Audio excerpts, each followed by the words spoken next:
तो marginalise of left ideology in India, Bharat में वामपंथी विचारधाराओं का हाशिए पर होना। ये पॉलिटिकल साइंस और पॉलिटी का क्वेश्चन है कि वामपंथी विचारधाराएं हाशिए पर क्यों चली गई। ये आपका क्वेश्चन है। क्या क्वेश्चन है? तो वामपंथी आप जानते ही हैं कि क्यों चली गई।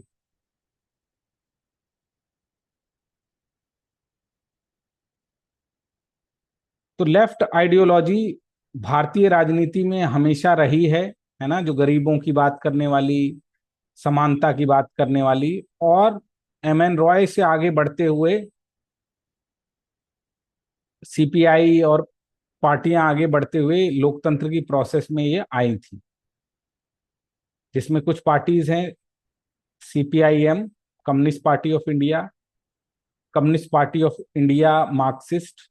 इन्होंने वेस्ट बंगाल, केरला और त्रिपुरा में अपनी सरकारें बनाई, कई बार गठबंधन में सेंटर के अंदर भी सरकार बनाई। तो काफी प्रभाव इनका देखा गया था, लेकिन धीरे धीरे धीरे इनका सितारा बंगाल वो वहां छोड़कर डूब गया, केरला में छोड़कर। 11 में बंगाल से भी ये बहुत साल, पता नहीं 20 साल शासन किया था कि 30 साल 35 साल शासन किया था। ये देखो, 3 दशकों से भी ज्यादा टाइम पर थे, इनको उखाड़ कर ममता बनर्जी ने फेंक दिया। तो और जगह तो ये इतने पावरफुल नहीं थे, लेकिन ये पारंपरिक गढ़ों में भी अपने क्या हो गए, कमजोर हो गए।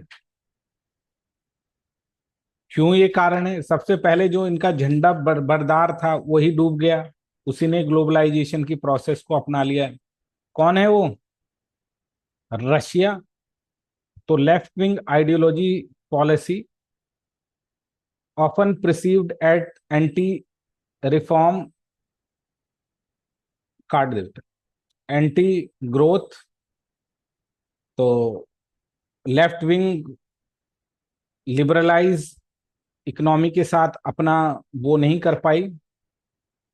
तो वामपंथी विचारधारा जो भारत में भी, एलपीजी रिफॉर्म हुए, ग्लोबलाइजेशन आया, रशिया टूटा, उसने खुद ग्लासनोस्ट पेट्रोइका अपनाई, उसके बाद इस विचारधारा में लोगों का विश्वास खत्म हो गया। अब लोग गरीब, हाशिए और कम्युनिज्म, लेफ्ट विंग आइडियोलॉजी की जगह किसकी बात करने लगे? आइडेंटिटी पॉलिटिक्स, रीजनल पार्टीज का उदय होने लग गया। आइडेंटिटी पॉलिटिक्स आप समझते हैं, एससी एसटी, मराठी, बंगाली, है ना, साउथ में Dravidian politics, regional party, Akali Dal, इस तरह के दल उगने लगे, जो धरती पुत्र, सन ऑफ द सॉयल और पहचान की राजनीति पर छोड़ दिया, का गरीबों से उठाकर दूसरा रूप दिया। अब ये मुश्किल हो गया वामपंथी दलों के साथ कि वो अपनी ओर आकर्षित कर सके। नेशनल स्ट्रगल में तो भगत सिंह से लेकर सुभाष चंद्र बोस और नेहरू जैसे नेता थे, और उसके बाद भी भारत जब गरीब था तो इस पॉलिसी के टेकर थे, लेकिन 1991 के बाद लिबरलाइजेशन और caste based, identity based politics ने इनको हग दिया। पहले क्या था? Left wing traditional support was among the working class and peasantry has eroded. पहले श्रमिक वर्ग और किसान वर्ग में वामपंथी दलों का समर्थन मिलता था, वो भी कमजोर हो गया। क्यों? वहां पर भी सभी पार्टियों ने ट्रेड यूनियन बना ली, छात्र संगठन बना लिए, अलग से वो संगठन बनने लगे जो राज्यों वार होते थे। उन्होंने अपने सामाजिक आंदोलन किए, और उन्होंने, आज देखते हो, ट्रेड यूनियन और किसान आंदोलन गरीबी की बात तो करते हैं, लेकिन लेफ्ट विंग आइडियोलॉजी की बात नहीं करते। तो ये एक वो हुआ। तो while they were once dominated trade unions and state politics, their relevance has been challenged by emergence of new social movement, changing the nature of the work in the globalized economy. The left had adapt Marxist समकालीन मुद्दों को नहीं ले पा रहा कि भाई पर्यावरण को कैसे करे, डिजिटल श्रम को कैसे करें, आतंकवाद पर हमारी क्या वो होनी चाहिए, अल्टरनेटिव मॉडल कुछ नहीं है उसके पास, है ना। ये देखो, the marginalise of the lame is created avoid political discourse particular concerning social justice और इकोनॉमिक इनइक्वालिटी। तो तो ये बात सही है। देखो यहाँ पे एक पॉइंट मैंने पहले भी आपको बताया था, आपको क्या लिखना है, आपको ये लिखना है कि राजनीतिक दलों ने गरीबी, सोशल जस्टिस, आरक्षण अपने कार्यक्रम के माध्यम से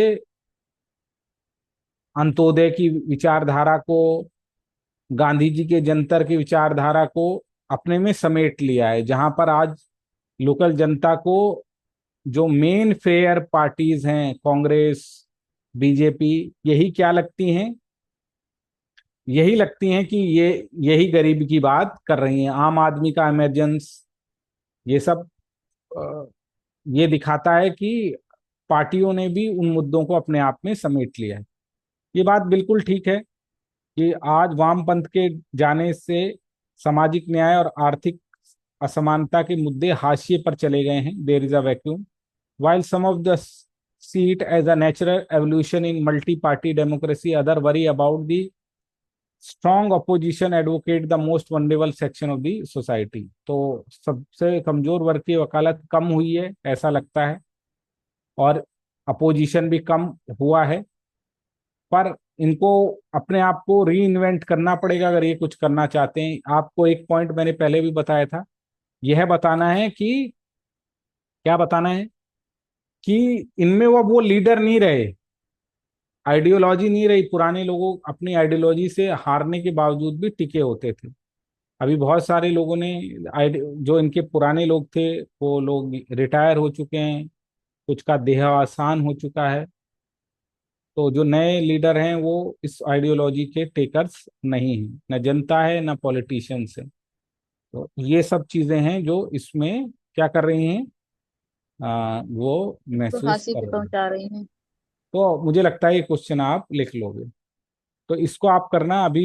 क्या कहते हैं, क्वेश्चन भी आपको मिल जाएंगे, ठीक है, और इसकी क्लास ऐप पर भी आपको नजर आएगी। तो थैंक यू बच्चों, मुझे 3 मिनट पहले ही विदा लेना पड़ेगा क्योंकि 25 से दूसरे लोग जुड़ना चालू कर जाएंगे।